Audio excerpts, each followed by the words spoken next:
Hello friends, आज मैं इस वीडियो में आपके सामने बात करने वाला हूं अनएम्प्लॉयमेंट के बारे में। जिस तरीके से देश में जो अभी सिचुएशन चल रहा है और इसको रोका नहीं गया तो बहुत बड़ी क्रांति आ जाएगी, बहुत बड़ी क्रांति आ जाएगी। हर एक स्टूडेंट का ये दायित्व बनता है कि जो ये लड़ाई है उसमें आप पूरा बढ़ चढ़कर हिस्सा लें। और जो ये मैं वीडियो बना रहा हूँ, ये वीडियो आप जहां तक शेयर कर सके वहां तक शेयर करनी आपकी रिस्पॉन्सिबिलिटी है, क्योंकि इसमें मैं हर एक पॉइंट को यहां पर आपके साथ डिस्कस करने वाला हूं जो कि सरकार को जानना बहुत ज्यादा जरूरी है। क्योंकि सरकार ये बात समझने को तैयार ही नहीं है। उनको बस ये लग रहा है कि वो जो भी कर रहे हैं वो स्टूडेंट के हित के लिए कर रहे हैं, युवाओं के हित के लिए कर रहे हैं। अगर वो ये बात जानते कि वो युवाओं के हित के लिए कुछ नहीं कर रहे हैं तो इतना कॉन्फिडेंस से वो देश विदेश में प्रचार नहीं करते कि मैं युवाओं के लिए ये कर रहा हूँ। इसीलिए इस वीडियो में हर एक पॉइंट, हर एक मुद्दे में उठाने वाला हूं कि आखिर क्या वो रीजन है जो पिछले 2 से 3 दिन के अंदर में ट्विटर पे 30 से 40 लाख ट्वीट हो चुके हैं। ट्रेंडिंग पे आ रहा है, ट्रेंडिंग पे फिर वापस से नीचे जा रहा है। लोग यहाँ पर IT सेल लगा दिए गए हैं वहां पर लोगों के द्वारा, और उनके ट्वीट्स को, उनके अकाउंट्स को ब्लॉक किया जा रहा है। हर एक चीज को बताना यहाँ पर बहुत ज्यादा जरूरी है, समझ रहे हैं। सबसे पहले तो बात होगी अनएम्प्लॉयमेंट रेट की। आपने तो न्यूज सुना ही होगा कि 45 साल में पहली बार ऐसा हो रहा है कि जो इतना हाई लेवल पे अनएम्प्लॉयमेंट रेट है, इस चीज पे गवर्नमेंट क्यों नहीं सोच रही है। 7.2% का इंक्रीज हुआ है, 7.2% का इंक्रीज हुआ है, समझ रहे हैं। आप खुद सोचिए कि किसी देश में अगर 7.2% से अगर इंक्रीज जो है अगर हो रहा है तो वो कितनी बड़ी बात है। लेकिन इन चीजों पर डिस्कस कभी नहीं होता है, किसी भी जगह पे अनएम्प्लॉयमेंट के बारे में डिस्कस नहीं होता है। देश का मुद्दा युवाओं से बढ़कर कैसे हो सकता है, मुझे तो ये समझ में ही नहीं आ रहा। और यही बात जो है हर एक स्टूडेंट, हर एक टीचर, हर एक माता पिता जानना चाहता है। और ये बात भी आप समझिए कि 7.2% से जो ये एम्प्लॉयमेंट रेट इंक्रीज हो रहा है, ये क्यों हो रहा है, इस पे चर्चा होना बहुत जरूरी है। और इसी चीज को लेकर स्टूडेंट बहुत ज्यादा परेशान है, क्योंकि आप समझिए कि 2013 में मोदी गवर्नमेंट के द्वारा ये स्टेटमेंट आया था कि मैं हर एक साल में 2 करोड़ जो है, एक साल में मतलब एक ईयर में वो कितने लोगों को जॉब देंगे, 2 करोड़ लोगों को जॉब देंगे। ठीक है, 2 करोड़ लोगों को जॉब देंगे। मगर ऐसा हुआ? ऐसा नहीं हुआ। जहां पर एक तरफ सरकार जो है लुभाने के लिए, यहां पर वोट पाने के लिए ये बात कर रही है कि वो एक साल में 2 करोड़ लोगों को जॉब देंगे अगर मेरी सरकार आती है तो, क्योंकि उनको पता था कि युवाओं हैं, युवाओं के साथ उनके माता पिता जुड़े हैं, वो समाज जुड़ा है, वो सब लोग इस बात को लेकर वोट देगा। तो स्टूडेंट को भी बहुत उम्मीद था कि जो है यहाँ पर उनको इतने इतने जॉब मिलेंगे। सब लोगों को लगा कि नहीं, ये बात अगर हो रही है तो ये अच्छी सरकार है, समझ रहे। लेकिन हुआ क्या, इसका जस्ट अपोजिट। सरकार ने एक साल में हर 1 करोड़, मतलब सरकार जहां बात कर रही थी कि 2 करोड़ लोगों को वो जॉब देंगे, वहां पर हुआ ये जस्ट अपोजिट कि उन्होंने अपने इलेक्शन कैंपेनिंग के लिए लोगों को 2 करोड़ लोगों को एम्प्लॉय हायर कर लिया। 2 करोड़, हर साल 2 करोड़ लोग जुटते चले गए उस पार्टी से, 2 करोड़ लोग। और वो उनका काम क्या होता था, जो रैली होती थी उसमें भीड़ जुटाना, वॉलंटियर्स का काम करना। तो आप सोचिए, जहां पर एक तरफ लाइफ सिक्योर करने की बात किया जा रही थी, वहां पर अपने बेनिफिट्स के लिए 2 करोड़ लोगों को शामिल कर दिया गया। लोगों के फॉलोअर्स बढ़ने लगे। ये क्यों हुआ? इस बात को जानना चाहता है पूरा भारत, पूरा देश का युवा, हर एक माता पिता जानना चाहता है, समझ रहे हैं। उसके बाद देखिए सबसे बड़ी और ड्रॉबैक क्या हो रही है जिसको लेकर और लोग क्यों आक्रोशित है। दूसरा उसका रीजन ये है कि जहां पर आप समझिए कि अगर आप भी हैं, अगर आप चोरी करते हैं और आपके माता पिता को ये बात पता चले कि हाँ बेटा तुमने चोरी किया है, और वो आपको प्रोत्साहित करें, आपको अप्रिशिएट करें कि वाह तुमने तो बहुत अच्छा काम किया है, तो आपका मन बढ़ेगा या नहीं बढ़ेगा? आप गलत काम के प्रति और जाएंगे कि नहीं जाएंगे? ऑब्वियसली जाएंगे। लेकिन अगर माता पिता आपको अगर उसी समय डांट दिए तो डेफिनेटली बात है कि आप दूसरी बार चोरी नहीं करेंगे। आज मीडिया से लोग क्यों बाइकआउट करने की बात कर रही है, मीडिया को क्यों लोग बोल रहा है कि बाइकआउट मीडिया, ऐसे हैशटैग चला जा रहा है। यही वो रीजन है कि सरकार अगर कोई गलती करती है तो मीडिया का दायित्व बनता है कि उस पर सवाल उठाए। यही तो पावर दी गई है ना मीडिया को कि आप पूछ सकते हैं। तो यहाँ पर सरकार के गलत कामों को मीडिया अपने चैनल पे उठाती, उनसे क्वेश्चन एराइज करती। जब एम्प्लॉयमेंट की बात होती, ये जो मैनिफेस्टो में जितना चीज वो उन्होंने बताए थे, लुभाव जुमलेबाजी जो की थी, उस पे सवाल उठाते। लेकिन ऐसा हुआ? ऐसा नहीं हुआ। ऐसा क्या हुआ? नहीं हुआ। तो सरकार को तो पता ही नहीं चलता, जब उनसे कोई सवाल ही नहीं पूछ रहा है तो उनका तो मन बढ़ेगा, उनको तो लगेगा कि मैं जो काम कर रहा हूं वो अच्छा काम कर रहा हूं। इसीलिए आज मीडिया से लोग बहुत ज्यादा आक्रोशित हैं। लोग बाइकआउट करने की बात कर रहे हैं मीडिया को कि नहीं मीडिया को बाइकआउट करो, क्योंकि वो सवाल नहीं पूछ रहे हैं। मीडिया क्या कवरेज कर रहा है, मोदी जी जो है मोर को चने खिला रहे हैं, वो मीडिया कवरेज कर रहा है, ट्रेंडिंग में वीडियो जा रहा है।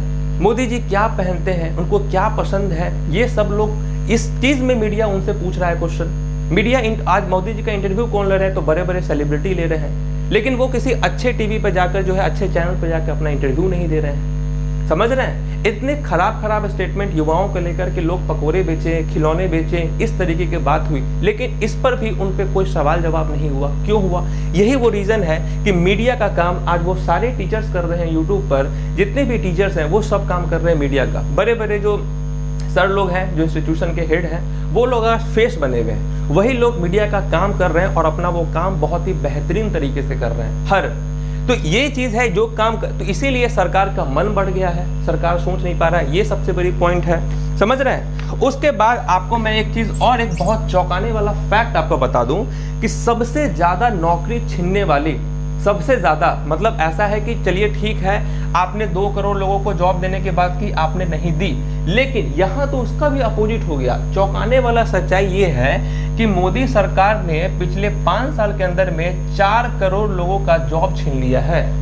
4 करोड़ लोगों का सबसे ज्यादा जॉब छीनने वाला अगर कोई सरकार है तो ये बीजेपी सरकार है। ये भी आप फैक्ट जान लीजिए।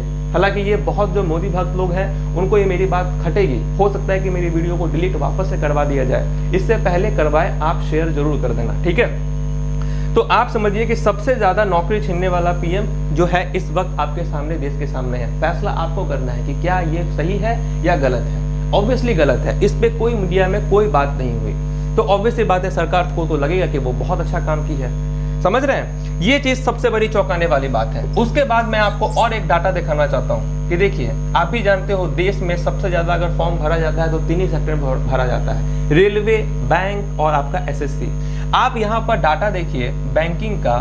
बैंक का अगर आप डाटा देखेंगे 2013 में जहां पर एक तरफ वैकेंसीज थी 22,000 के करीब में, 22,000, आज 2020 में इसी वैकेंसीज कितना वैकेंसीज है तो ये है 1100 वैकेंसीज। जितने भी माँ बाप देख रहे हैं वो इस बात को समझे कि आखिर आप जो आप कहते हैं आप अपने बेटे को कि तुमने पढ़ाई नहीं किया है, तुमने पढ़ाई नहीं किया है, तुमने पढ़ाई नहीं किया, जो एक मेंटल प्रेशर घर पे भी मिलता है, आप समझिए इस बात को कि यहाँ पर 1100 वैकेंसीज है, यहाँ पर 22,000 वैकेंसीज थी, इतना लेवल पे घटा दिया गया तो कहाँ से निकलेगा। आज कंपटीशन का लेवल इतना है कि कोई सा भी एग्जाम हो, हार्ड लेवल, आप समझिए कि 12th बेसिस पे एग्जाम होता है। 12th बेसिस पे क्वेश्चन आ जाते हैं आपके कैट लेवल के, ठीक है। बच्चा जो आप जब कैट ही लेवल का एग्जाम था तो आप पीएचडी लिख देते, वहां पर आप लिख देते कैट लेवल, फिर आपने 12th बेसिस पे क्यों फॉर्म निकाला। ये धांधली हो रही है बैंक के एग्जाम में। आप जब बैंक का एग्जाम अगर आप देखेंगे तो बैंक में रहता है ग्रेजुएशन, कि ग्रेजुएट आप किए हैं और आप फॉर्म क्लर्क का या बैंक का भर सकते हैं। आज उठाइए आप मेंस का पेपर और आप देखिए कि क्या वो मेंस का जो पेपर है बैंक का, वो क्या ग्रेजुएट लेवल पे है? नहीं है। क्वेश्चन इतने हार्ड लेवल के पूछे गए हैं कि कैट का स्टूडेंट भी ना बना पाए। समझ रहे हैं? और यहाँ पर वैकेंसीज आते हैं 1100। जॉब सेफ्टी के लिए जो है, जॉब सिक्योरिटी के लिए जितने भी हायर आईआईएम से, आईआईटी से जो कैट लेवल के बच्चे लोग हैं, 500-700 बच्चे तो यहीं से फॉर्म भर के और ये जॉब ले लेते हैं। और जो जेन्युइन बच्चे होते हैं, जो कि मध्यम वर्ग के फैमिली के बच्चे होते हैं, वो एकदम खसते रहते हैं 1 साल, 2 साल, 3 साल, 4 साल, तब जाकर वो उस लेवल पे पहुंचते हैं, तो जबकि उनका जॉब होता है। ये भी बहुत बड़ा ड्रॉबैक है। क्यों हो रहा है पता नहीं। जब वैकेंसीज इतनी कम होंगी तो कट ऑफ ऑब्वियसली बात है कि हाई चला जाएगा, कट ऑफ हाई जाएगा आपका, और कट ऑफ जा रहा है। क्या रीजन है कि 2013 तक में जो कट ऑफ था वो 400 के करीब था, आज एसएससी का कट ऑफ 700 में 560, 570 मार्क्स तक जा रहा है। क्यों जा रहा है भाई? इसके पीछे क्या रीजन है? यही सब रीजन है। समझ रहे हैं? तो ये सब चीज हो गया। उसके बाद आप देखिए एसएससी की अगर हम बात करें तो एसएससी में जहां पर 2013 के टाइम पे जो वैकेंसीज थी 16,000 वैकेंसीज एसएससी का, आज के डेट में अगर हम बात करें तो 8,000 वैकेंसीज है, यानी कि इसमें भी घट गया है। ये 2019 की वैकेंसीज है, 2018 वाली वैकेंसीज अभी तक तो क्लियर ही नहीं हुई है, यानी कि 2-3 साल से जो है बहुत सारे वैकेंसीज तो ऐसे आए और चले गए, कोई उसका यूज ही नहीं हुआ। आप बताइए कि स्टूडेंट के मन पे क्या फ्रस्ट्रेशन होगा। आप समझ रहे हैं मेरी बात को कि कितने हाई लेवल पे स्टूडेंट का फ्रस्ट्रेशन होगा। आज किसी भी चीज का, यानी कि अगर मैं आपको बोल दूं कि आप सीधे जाओ, आप सीधे चले जाओ, तो आप बताओ, मैं आपको कोई एक जगह नहीं बताऊंगा कि ठीक है आपको 5 किलोमीटर के बाद रुकना है या 10 किलोमीटर के बाद रुकना नहीं है, रुकना है तो आप तो चलते चले जाओगे। आपके मन में ये सवाल उठेगा कि नहीं उठेगा कि कब रुकना है मुझे, आप थकोगे, कब रुकना है। वही वाली बात है कि आप स्टूडेंट को इस मैदान में उतार दिए, उसको कब तक तैयारी करना है, कब तक पढ़ना है ये पता ही नहीं है, तो कैसे स्टूडेंट मन लगा के कोई काम कर पाएगा। इसलिए लोगों के मन में ये जन आक्रोश है, ये रीजन है जन आक्रोशित का, समझ रहे। ये तो इसकी बात हो गई। अगर मैं आपको रेलवे की बात करूं, आप समझिए कितनी गलत बात हुई। 2019 के टाइम पे, मार्च के टाइम पे वैकेंसीज आती है एनटीपीसी की, उसका एग्जाम जो है कब होगा ये अभी तक नहीं पता। आप अभी का टाइम देखिए, जब मैं वीडियो बना रहा हूँ ये सितंबर में बन रहा है वीडियो, 2 सितंबर में, यानी कि मार्च 2019 से लेकर सितंबर 2000, आप समझिए कि क्या एनटीपीसी का सिलेबस इतना बड़ा है। मान के चलिए अगर 1 साल का भी सिलेबस है, ठीक है, 1 साल का भी सिलेबस है तो 2020 के मार्च तक जो है वो कंप्लीट हो जाता। बच्चा वापस से पढ़े जा रहा है, सितंबर तक भी जो है कोई एग्जाम कब होंगे इसका पता नहीं है। अब आप सोचिए कि इसका एग्जाम डेफिनेटली 2021 के आसपास ही होगा। स्टूडेंट किस लेवल से गुजर रहा है, किस फ्रस्ट्रेशन से गुजर रहा है, इसके अंदाजा आप लगा सकते हैं। तो यहाँ पर आप देखिए कि इस लेवल पे लोगों का फ्रस्ट्रेशन जा रहा है। आज एग्जाम होता है, लोग कट ऑफ की बात करते हैं। क्यों बात करते हैं? क्योंकि उनको भी पता है कि वैकेंसीज बहुत कम है। आज आपने तो सिर्फ गवर्नमेंट सेक्टर का हालत नहीं खराब कर रखा, प्राइवेट सेक्टर का भी हालत खराब है कि प्राइवेट वाले भी प्राइवेट में जॉब करना नहीं चाह रहे हैं। वो जॉब छोड़कर जो है एसएससी की तरफ भाग रहे हैं, बैंक की तरफ भाग रहे हैं, क्योंकि उनको मालूम है कि यहाँ पर कोई सेफ्टी और सिक्योरिटी नहीं है। समझ रहे हैं, ये चीज हाल है। आज अगर सबसे बड़ी चिंता के सबक है तो आपने कल ही न्यूज सुना होगा, कल या परसों में, कि जीडीपी आज 24% से डिक्रीज हो गया है। क्या ये कोरोना की वजह से हुआ है डिक्रीज? ये समझिए, क्या ये 24% जीडीपी, ग्रॉस डोमेस्टिक प्रोडक्ट, जो किस तरीके से पूरे भारत का क्या इनकम है, इस तरीके से ये डिक्रीज हुआ है 24% से। ऐसा पहले कभी नहीं हुआ। 24% से जीडीपी डिक्रीज हो रहा है तो समझिए कि भारत का भी कितने रिस्क पे है, कितने खतरे में है।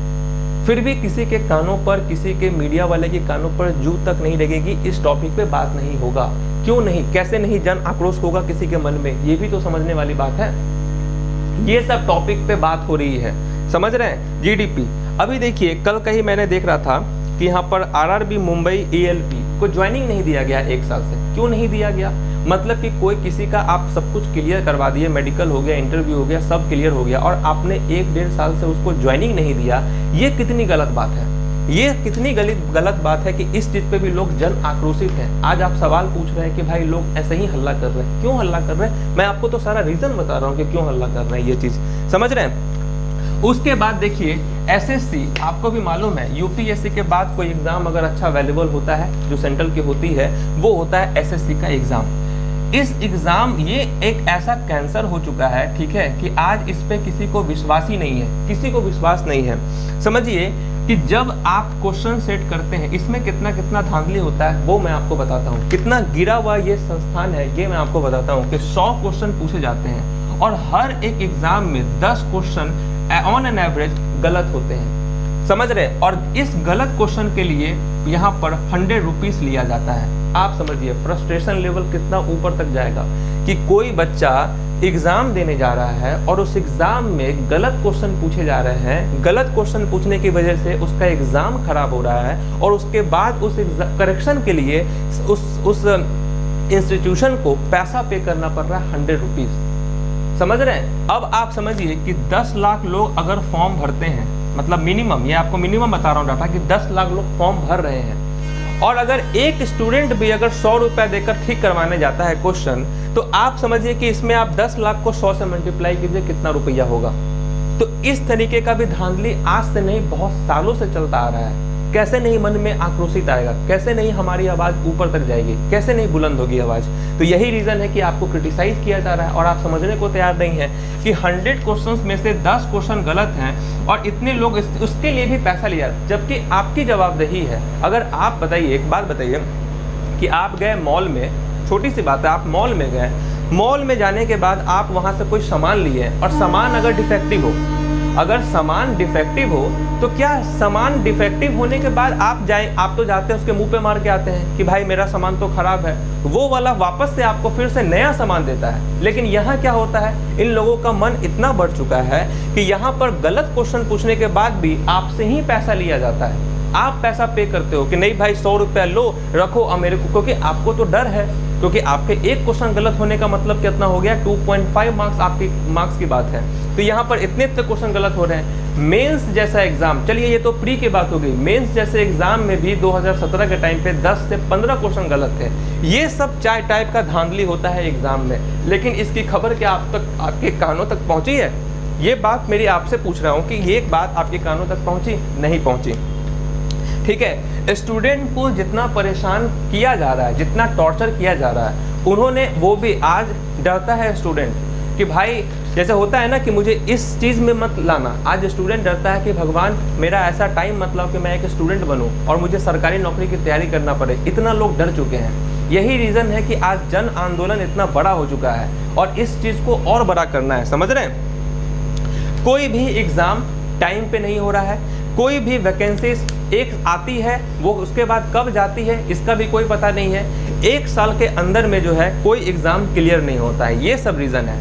अब बात करते हैं पॉइंट की। देखिए ये सारे रीज़न तो हो गए आज, इसलिए आज इतने लोग जो हैं आक्रोशित हैं।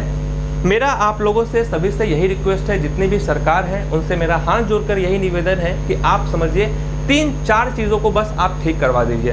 पहला चीज़ कि वैकेंसीज टाइम पे आए। जिस तरीके से बोर्ड की एग्ज़ाम, यूपीएससी के एग्ज़ाम ऑन टाइम होता है, उस तरीके से ये जितने भी एसएससी, इवन बैंक का, चलिए बैंक का एग्ज़ाम तो टाइम पे हो भी जाता है, समझ रहे हैं, लेकिन वैकेंसीज बहुत कम है, उन सबको आप इंक्रीज कीजिए।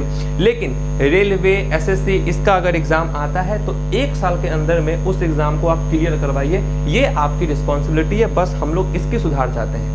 दूसरी सुधार तो हम लोग ये चाहते हैं कि ये इस टाइप का जो धांधली होता है एग्जाम में, क्वेश्चन गलत, ये सब गलत, ये जो चीज़ होता है इसको भी आप ठीक कीजिए। रिजल्ट टाइम पे दीजिए, जो ज्वाइनिंग है वो टाइम पे दीजिए। मतलब कि अगर कोई वैकेंसीज अगर मार्च में आ रही है, उसके 2 महीना के बाद आप एग्ज़ाम ले लीजिए, यानी कि मार्च, अप्रैल, मई में आपका एग्जाम हो जाए, मेंस का एग्जाम उसके 2 महीना के बाद हो जाए और उसके 2 महीना के बाद इंटरव्यू हो जाए और इसके बाद जो है आप जो है डॉक्यूमेंट वेरिफिकेशन करा के, मतलब उसी साल में आप जो है दे दीजिए। क्योंकि अगर आप देखेंगे इस तरीके से आप करेंगे तो स्टूडेंट कहीं ना कहीं प्रेशर उनके लिए कम आएगा। अगर मैं आपको बताऊं, यही सारे रीज़न है कि आज जो है डिप्रेशन का लेवल पूरे युवाओं के बीच में जो है 65% से ऊपर तक जा चुका है, इंक्रीज हो चुका है।